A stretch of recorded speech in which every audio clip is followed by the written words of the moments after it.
Champions of Europe. Champions of Europe. All you'll ever be able to say is for one season, you were champions of Thursdays.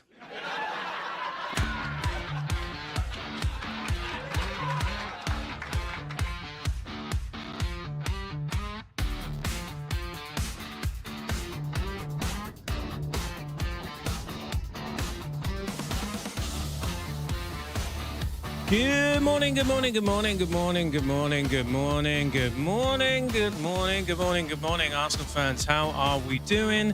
That's right, it is another edition of the Big Arsenal Breakfast Show. How are we this morning? I hope we're all well, wherever you're traveling. And if you're wondering why I've just got my head down here, typing away, it's just making some very last minute additions to the show, because I've seen some stuff this morning that, I'm not going to lie to you, slightly irked me. It has slightly irked me regarding last night's football. Some comments, again, people have been getting in the comments with Arsenal, and it's it's a little bit frustrating, but we'll come to that in the show. Good morning. Sorry, I'm done now. We're live. We are live on YouTube. We are now live on Twitter, which is always a bit interesting to get going, but it's going. If you want to join us there, we're over live on Twitter. We're live on YouTube. But yes, today's show, let's get into it. It's game day. It is game day. My goodness. Are we excited? The Champions League has arrived. Knockout stages is all very, very exciting, isn't it? Hold on to your butts. We're going to preview that game against Leverkusen. We're going to hear what the boss had to say. We're going to hear what their boss had to say.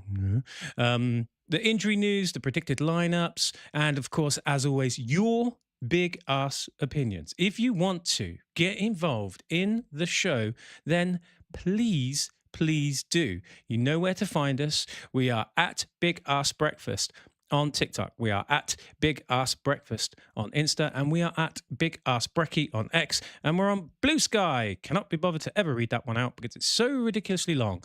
Right. Let's just have a little chat about what happened last night in the Champions League. Liverpool lost 1-0 away at Galatasaray. I don't know if you watched any of that game, but they were, oh my God, holding on at some points. Galatasaray could have had 3 in that game. There was a goal that was scored, I think, by Osimhen in the second half that was ruled off for offside. I can't quite figure out why. Can't quite figure out why it was ruled off for offside. I sort of didn't. I was eating my dinner at the time. Sort of looked out. I was like, is the player interfering with play? And I don't know. If you know why, get in the chat and tell us. Was it that clear? I don't know, but it felt to me that Liverpool they did well to come away only 1-0 down. Newcastle drew 1-1 with Barca. Not a shabby result, but I'm not sure they're going to make it through there, but you never know with Barca on that high line. Bayern Munich struggled to a 6-1 victory away at Atalanta. And the mighty champions of Europe, Tottenham Hotspur, they lost 5-2 to Atletico Madrid. They were 4-0 down at one point. Now, give them credit. I actually think coming away 5-2 was not the worst. I mean, it gives them a minor, tiny glimmer of hope in my worst sort of imaginings, with a bit of something about them let's be honest, at the toilet bowl, they've hardly had any success this year. So, that's quite funny. I don't think Igor Tudor will be even in position for that second leg, will he? I mean, surely he's going to get the sack. Is that going to be the quickest turnaround of management ever in the history of football or in the history of the world? Is Igor Tudor not going to outlast the same lettuce that Liz trusted? And that's all I'm going to say about politics, by the way. We don't do politics on the show. I was just using it merely as a reference for some comedy. Right. Let's get into it. I'm just going to do a little bit of general news. That I saw was quite interesting doing the rounds yesterday. Then we'll preview Leverkusen. Then we'll do big ass opinions. Then we'll do the big ass team talks. So Sam Dean yesterday on the Twitters posted a link to an article that he's done regarding Ethan Nwaneri's time over at Marseille, and it's taken a bit of a turn for the worse. If you get a chance, go and check it out. I'll give you the big picture. What was originally hailed as kind of like a perfect scenario for Nwaneri under Zerbi, that style of play, getting loads of minutes. It's not happened. De Zerbi obviously was sacked after they got spanked 5-0 to PSG. Nwaneri last week missed a penalty, which can happen. It's not the end of the world. missed a decisive penalty in the Coupe de France, meaning they got knocked out against Toulouse. They then went on to play Toulouse a few days later. They did win, but he didn't feature whatsoever. Under the new boss, I don't know how to pronounce this, forgive me, Habib Beye. He hasn't played a single minute. French media, you know what they're like, L'Equipe and RMC Sport, they've been pretty brutal about it. That they've already decided not to purchase Nwaneri, but I'm not sure if that was ever an option to begin with, was it? I'm not sure if Arsenal are ready to let them go. I mean, it has led to a little bit of discussion about whether Arsenal might have to sell their academy talents in the summer to make up for PSR for the supposed big spending spree we had last summer, to recoup some of that, or to even put into the pot for later signings. I'm not going to come on that here today. I think I'll cross that bridge when or if we come to it. The sale of MLS and Nwaneri as an idea. I'm not so sure that's going to happen, but I think we'll do that a little bit closer towards the transfer window, because it seems a bit silly to do that today. Some fans were saying, why didn't we call him back, you know, or why did we even let him go in the first place? With Odegaard being out, Marino being out, would he add another attacking threat? Again, a discussion that could be had, but really for me personally, I felt at the time it was a good move for him. It's taken a sour turn. It's unlucky. Not a lot you can do about it, really. Not a lot you can do about it. But I hope he manages to gain a bit of experience before the end of the season. Let's hope that the coach has a bit of a change of heart, or he does something in training. Maybe he can just pick that up and see if he can get some valuable minutes, if not a valuable car crash of an experience. Okay, Leverkusen. Let's have a little look at what the boss said. There was a lot. So I've tried to truncate this into what I think is mostly the highlights, but the full transcript is, as ever, always over on football.london, footballlondon.com. Tom Canton transcribes. He does brilliant work. I've taken this directly from the Arsenal website and then just sort of brought it down because there's a lot there. Firstly, the injury update. So Gabriel and Saliba, they're back. Declan Rice and Zubimendi will return. He was asked about Odegaard. He's confirmed Odegaard is out. Odegaard is out of the game. And on Calafiori and Trossard, he said those two are a possibility, that they are available. We'll see tomorrow how we use them. Cryptic, Mikel. On the knockout mentality, the question was, does the messaging to the players change now we're in the knockouts? Arteta said, yes. You start the second part of the campaign and you know what is at stake. We start to play games where you are in or you are out. There is no margin for maneuver, and we're going to face a very difficult contest tomorrow against a really good team. Then on competition and rotation, do you challenge the players to win every game in the Champions League? And he said, duh. The only thing you can take is game by game and try tomorrow to be better than the opposition and earn the right to win. In the next 3 games, we're going to play in 3 different competitions against completely different opponents. You have to adapt to that. You have to. Very early in the match, understand what the game is going to require, adapt to it, and be better than them. On the knockout mentality. Oh, we've done that. We've done that one. Sorry. On to, I brought up the same slide. Oopsie. Look, it's 7:10, all right? Give Eddie a break. On the quadruple. He said, do you encourage players to think about a potential quadruple? He said, no, I don't use that phrase. Thank God. I don't know what they talk about when I'm not there, but we all know the difficulty of every competition. Starting tomorrow, we are changing from competition to competition every 3 days. And so far, we've done so well, and we need to continue to do that. And then he spoke on Kai Havertz's return to Leverkusen. And he said, he spent 10 incredible years here. I'm glad to see how people are receiving him the moment he's walking around the building. Now, it's been 3 weeks that he's had total consistency in terms of training, preparation, and game time, and we're going to continue to roll that. Good. I think Havertz has a part to play in this game. I don't know if starting, we'll come to that, but I think he has a part to play. Let's have a little look at Leverkusen. Now, anyone that's tuned in over the last 3 days, you'll know that we basically have covered this 3 days in a row. But I'll keep this one brief. So at the weekend, they drew in a 6-goal thriller against Freiburg, scoring 3, conceding 3, and they currently sit 6th in the Bundesliga. Freiburg, incidentally, are 2 places behind them and 10 points behind them. And Leverkusen are massive 22 points behind Bayern and in first place and 11 points behind Dortmund in second place. They're vying for the top 4 spot, and they might not make it this year. That's where they're at. They've had a huge, huge injury list as well. Now, the manager, Hjulmand, has had some things to say about this. He said, speaking about Arsenal, I'm a bit confused by these offensive blocks. I don't know if it's allowed under the rules when the ball is very far away. Is it inside the rules to actually block without the ball being close to you, pushing players, pushing the goalkeeper? I mean, if you look at the transcript, if you see the interview, to me, it's another Hurtzler tactic. He's trying to put pressure on the referee. Who knows if this will work? Who knows? It didn't seem to work in Brighton, but it might work on the continent. So it seems like a bit of a call out to go, give it on this.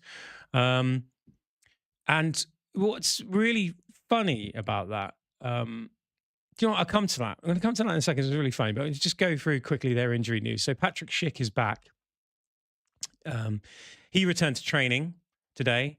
Whether he'll be a starter, don't know, but mostly likely he'll be in the squad. He's the top goal scorer this competition with 13 goals in all competitions, 4 in the Champions League. Then we've got the goalkeeper, Mark Flecken, is out. Nathan Teller, I think, is a right back, trained today, but he won't play. Loic Bader, Lucas Vasquez, and Arta are all out. Back to Hjulmand. So he said Arsenal perhaps the best team in Europe at the moment. But he did remind them that they'd already beaten Leverkusen. They'd already beaten City, Dortmund, and Leipzig this season. There's quite a lot of reports in Germany that he's already under pressure, having taken over from Ten Hag, who lasted actually fewer games than what Igor Tudor's likely to last. So, but it's not going well for Leverkusen. They've got a massive injury list. They're not doing particularly well in their own league. And really, I'm not going to say it, but really, isn't it? I just find this funny. So I just want to go back to that quote. He said about, I don't understand the rules, all this, blah, blah, blah. He said in the same quote, we also do it, but they, Arsenal, do it very well and spend a lot of time in it. They do it in a very specific way. I mean, you've just contradicted yourself, mate.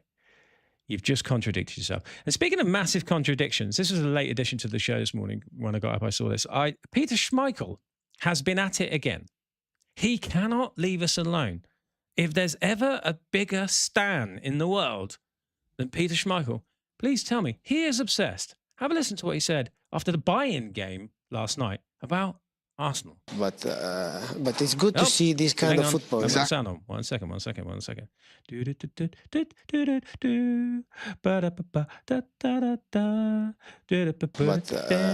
it's good to see this kind of football. Exactly. It was very good, and especially at the moment. Hang on, I'm going to start that again. 1 second. Okay. Here's what Peter Schmeichel had to say about Arsenal after the buy-in game. But it's good to see this kind of football. Exactly, it was very good, and especially at the moment where the debate about certain teams exploiting the rules. Arsenal was wasting 30 minutes in the game the other day. Yeah. All this pushing and shoving in the penalties was just. I mean, bloody hell! Talk about obsessed. And also, look, we covered it. This is not just everyone's covering this, right? Arsenal are not even in the top 7 teams in the Premier League for time wasting, right? We're not even in the top 5, yeah? And also, he's talking the other week about the spirit of the game. I'll say it again. Bitch, you are the sole reason that we have a back pass rule, because you used to waste time all the time, most notably in the Champions Euros final. In the Euros final, you did it. So wind your neck in and just schnoz. Back to Leverkusen. I just want to have a little look at their Champions League form. So they finished 16th And on their way, they drew at home to Copenhagen 2-2. They drew at home to PSV. They lost 7-2 at home to PSG. They won away at Benfica. They won away at City when City were having that really meltdown period back in November. They drew at home to Newcastle. They lost away to Olympiacos. They beat Villarreal 3-0 back in January. And then they made the playoffs. So there's some mixed results in there. Most of them not that good. They did beat Olympiacos away 2-0, which, to be fair, Arsenal struggled to do that in the past. And they drew at home to get through that knockout phase. So, I mean, on the one hand, you could say, okay, they beat City. They had they thrashed Villarreal at home. But mostly it's pretty sketchy stuff. So again, maybe... Right, predicted 11. Now, normally on the match preview show, which was yesterday, what the Babs crew tend to do, the Big Arsenal Breakfast Show crew tend to do, they tend to do what they want to see versus what they think they'll see on game day. So this is game day. This is the predicted 11. I think it's going to be Raya, Timber, Saliba, Gabriel, Hincapié, Zubimendi, Rice, Saka, Eze, Martinelli, Gyökeres. Martinelli is in hot form in the Champions League. And I think there's opportunities there for him to exploit. So I would say almost certainly get the start. You never know. You never know. I mean, there's been a lot of talk about Havertz starting and so on and so forth. I think Havertz still needs minutes, so probably won't get in from the off. But nonetheless, I think we've got a really strong team going there. And anything less than maybe I'm not going to say it. I'm not going to say it. We're in a good position. So that's the Leverkusen roundup. But now we're going to have a little look at the discourse. We've been looking around the socials, so you know what time it is. Apart from the two penalties you gave away, I thought that was going to be Way too dry.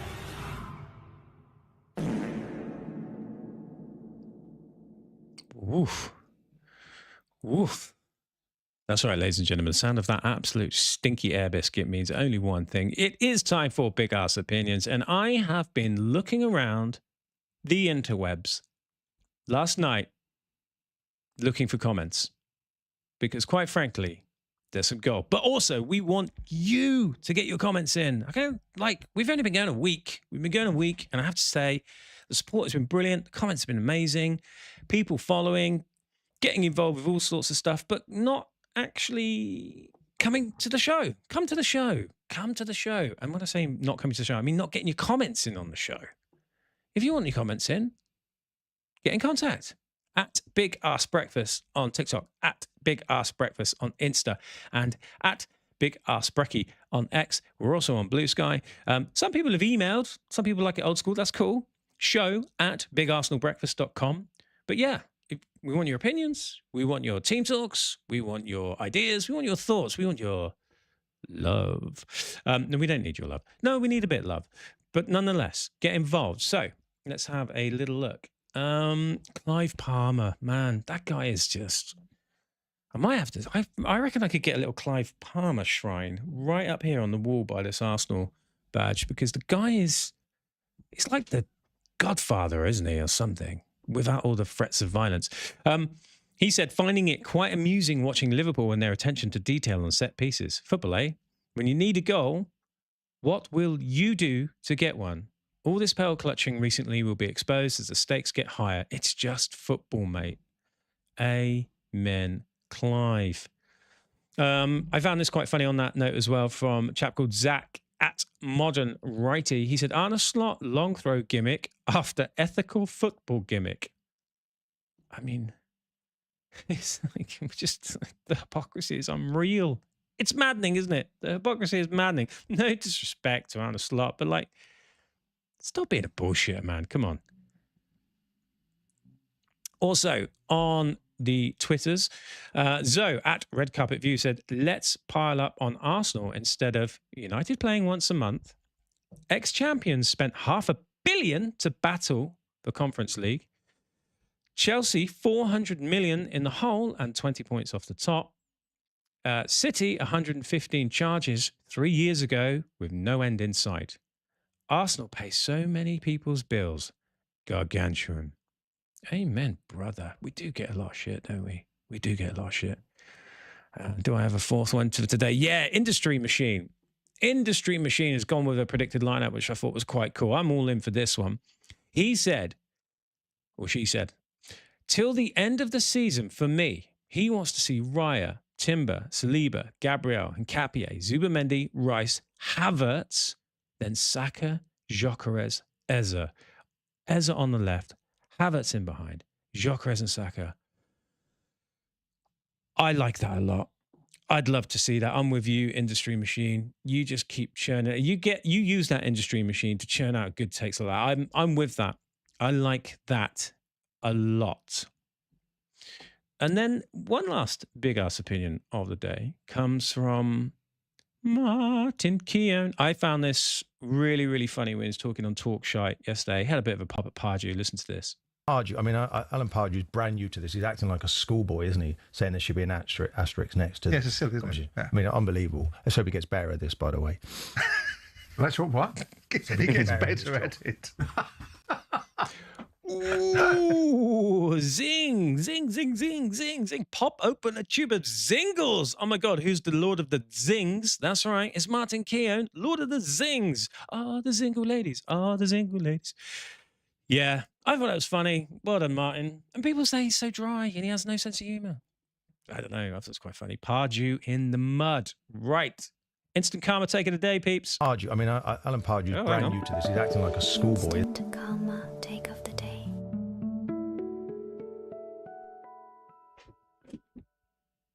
I just realised that was the instant karma take of the day. Oh, do you know what? Let's do it again. Let's do it again. Let's do. Do you know what? Let's do it one more time. Let's listen to mine one more time. So let me start the segment again, so at least I can bloody clip it. Let's act like nothing happened bad here, guys. All right. Let's just no one tell, no one be snitches. All right. I accidentally put the video. Look, I'm new to this. Okay. I accidentally put the video for this segment in the last segment and played it early. So this is an outtake. Maybe I'll edit. I'm not going to edit this out, but there we go. Okay. Let's play this again. So I can clip this for later. Let's try this again, shall we? So, yeah, hang on. I'm going to go back. Okay. Instant karma take of the day. That's right, ladies and gentlemen. The instant karma take of the day for the first time today comes from Martin Keown, which I thought was really funny when speaking about Alan Pardew on yesterday's TalkSport. Let's try that again. Pardew, I mean, Alan Pardew's brand new to this. He's acting like a schoolboy, isn't he? Saying there should be an asterisk next to. Yes, it's silly, isn't it? Yeah. I mean, unbelievable. Let's hope he gets better at this, by the way. Let's hope what? He gets better at it. Yeah, very good. Very good. He had a pop at Pardew. Pardew in the mud.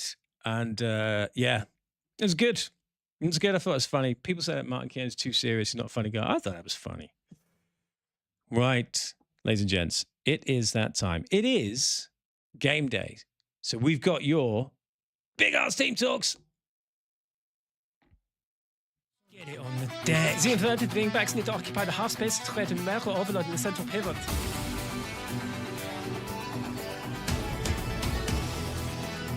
Yeah, baby. That's right, ladies and gents. On game day, we entreat you to send in your big ass team talks, what you would say to the team to get them hyped up and motivated for the game. Some of you have been in touch via email, but we do entreat you to get in contact on the socials, which are all on screen here. You know where they are. And we'll start off with North London Nerd. He said, my team talk, lock down the left. Telling Rice and Zubimendi are enough to protect the back four. Leverkusen are dangerous on the break, so Saliba and Gabriel can't be caught too high. If we stay compact and hit them through Saka on the counter, we take a lead back to the Emirates. 1-0 to the Arsenal. I'm not actually sure that constitutes a team talk. More like an opinion, but do you know what? We'll allow it. Allow it, yeah?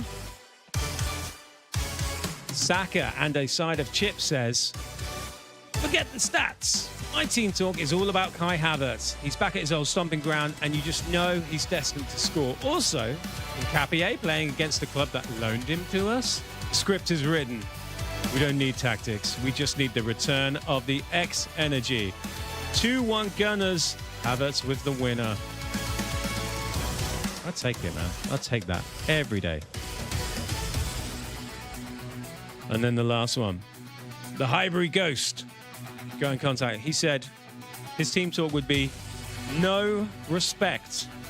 We won 8 out of 8 in the league phase for a reason. We are the best team in Europe right now. Go out and prove it. Amen, brother Ghost. Or sister Ghost. Yes. So there we go, ladies and gents. That's the show. It's game day. Hopefully it'd be like a really comfortable big win that allows us to rotate in the second leg. But are we asking for too much? Chips seem to be falling our ways in some other competition. So maybe that's a bit too much. Don't forget, today, if you're watching, it's the earlier kickoff. That means in the UK, it kicks off at 5:45. I'll be hauling us to get home from my day job. And lastly, if you're so inclined, tickle the like button if you can be asked. Subscribe if you can be bothered, if you like this stuff. But that's it. Go get your ass and gear. We'll cover it all tomorrow at 7 a.m. Have a good one. Bye-bye.